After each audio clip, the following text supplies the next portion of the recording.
পুরসুরার শ্যামপুর গ্রাম পঞ্চায়েতের বড় দিগ্রুই এলাকার দাসপাড়ায় রবিবার সন্ধ্যায় হঠাৎ রাজেশ্বর দাস ও মালবিকা দাসের বাড়িতে আগুন লেগে পুড়ে ছাই হয়ে যায় মাটির বাড়ির দ্বিতীয় তল। আগুনের লেলিহান শিখায় পুড়ে ছাই হয়ে যায় বাড়ির আসবাব, সংসারের প্রয়োজনীয় জিনিস থেকে শুরু করে আধার কার্ড, ভোটার কার্ড, জামা কাপড় সবটাই। পরিবার এবং স্থানীয়দের প্রচেষ্টায় আগুন প্রায় 3 ঘন্টা পর নিয়ন্ত্রণে আসে। ততক্ষণে যা ক্ষতি হওয়ার হয়ে গেছে। অগ্নিকাণ্ডের জেরে একজনকে গুরুতর আহত অবস্থায় আরামবাগ মেডিকেল কলেজ হাসপাতালে ভর্তি করতে হয়। রাজেশ্বর বাবুর অভিযোগ, স্থানীয় পঞ্চায়েত সদস্য উপস্থিত থাকলেও পঞ্চায়েত সমিতির সভাপতি, বিডিও কেউই দেখা করতে আসেননি। মঙ্গলবার খবর পেয়ে ছুটে যান পুরসুরার বিধায়ক বিমান ঘোষ। তিনি বলেন আর্থিক সাহায্য করা হবে তার পক্ষ থেকে। এছাড়াও তিনি বলেন এত বড় দুঃসংবাদের খবর জানা ছিল না। আগামী দিনে পরিবারের পাশে থাকার আশ্বাস দিয়েছেন বিমানবাবু। সবটাই তুলে ধরলাম আমরা নিউজ বাংলাদেশের পর্দায়। এমন একটা কিছু করুন যেন আমরা তাতে থেকে উপকৃত হতে পারি। আর আধার কার্ড, ভোটার কার্ড আমাদের কিছুই মানে সব শেষ। ওটা একটা করতে হবে, থানায় এটা মোট আমরা যেন উপকৃত হতে পারি। শ্যামপুর গ্রাম পঞ্চায়েতের প্রধান বা পঞ্চায়েত সমিতির সভাপতি সবই তো আপনাদের হচ্ছে এই এলাকারই লোক। তারা আপনাদের সঙ্গে কেউ দেখা করতে এসেছিলেন? না, এখানে একজন মানে সদস্য এসেছিলেন কালকে পরশু, মানে কিন্তু সেই খবর টপর দিচ্ছে। সে তো তাদের উপরে নির্ভর করবে, তারা আসবে কি দেখতে, কি করবে, তা তো তাদের উপরে। বিডিও সাহেবকে জানিয়েছিলেন? হ্যাঁ, সব জানানো হয়েছে।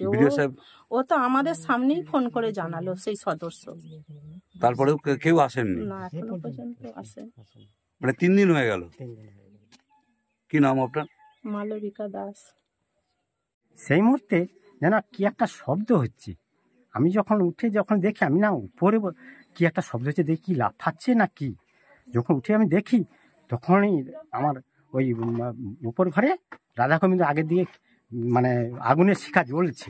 তখন ছুটে এসে আমি আমার নিজের সাবমার্শালের জল নিয়ে 2-3 বার দিয়েছি আমি। তারপরে এসে চিৎকার করছি, লোক জড়ো হয়ে গেল এই অবস্থায়। হ্যাঁ, পুরে সব নষ্ট হয়ে গেল। হ্যাঁ, চতুর্দিক থেকে সব লোক জড়ো হলো, এসে সমস্ত তারা আগুন করছে। মানে কিভাবে জ্বলেছে সেটা বুঝতে পারছেন? আর অনেকে বলছে প্রদীপের শিখাটা যদি স্যার হয়, সেই পোলতাটা এইটুকু, সে তো লিবে গেছে পাথরের উপরে। তো ঠাকুরের আগের দিকে সেই পাথরের উপরে মোটামুটি কতক্ষণ আপনার বাড়িতে আগুনটা লেগেছিল?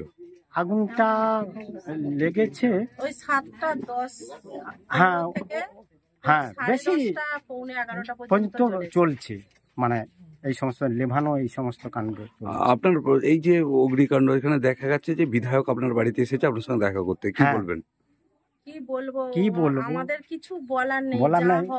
উনি যদি হয়ে গেছে, উনি যদি আমাদের প্রতি যদি কোনো সোরা যদি করে, এ পর্যন্ত আমাদের বললো, এখানে আমি বললাম আমাদের যারা রয়েছে প্রতিনিধি, তারা বলছে আচ্ছা ঠিক আছে, আমি দেখছি ভয়ঙ্কর ব্যাপার এই সামনে আছে। আর প্রধানবাবু আসবে, আর আসবে তোমার সভাপতি বাবু আসবে, 2 জন মিলে আসবে। এসেছিলেন কথা বলতে দিন। তারপরে আমি গেছি, ওরা বললো ওটা বোধহয় পরশু দিনে, কালকে বলছে ঠিক আছে, যেমন আমি ফোন করেছি, ওরা আসবে। এলে আমি খাবারের কথা কিছু বলেছি, পরনের কথা বলেছি, আর খাদ্য কথা বলেছি। আপাতত এসে কালকের গেল, আজকের আলোচনা হলো, আজকের গেল, জানি না ওরা কি এখনো পর্যন্ত কোনো। মানে এটা আপনার শ্যামপুর অঞ্চল?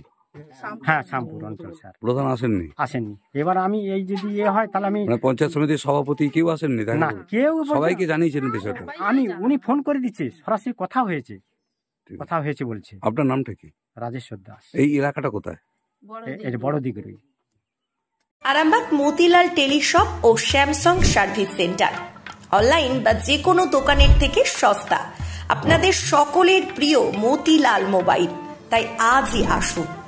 পুরানো মোবাইল সারানোর চেয়ে বেশি দামে এক্সচেঞ্জ, 0% ইন্টারেস্টে, 0 ডাউন পেমেন্ট, 0 কস্টে মোবাইল ফাইন্যান্সের সুবিধা। আমাদের ঠিকানা পুরাতন বাজার, আরামবাগ হেডপোস্ট অফিসের বিপরীতে, আরামবাগ, হুগলি। আমাদের যোগাযোগ নাম্বার 7001304430।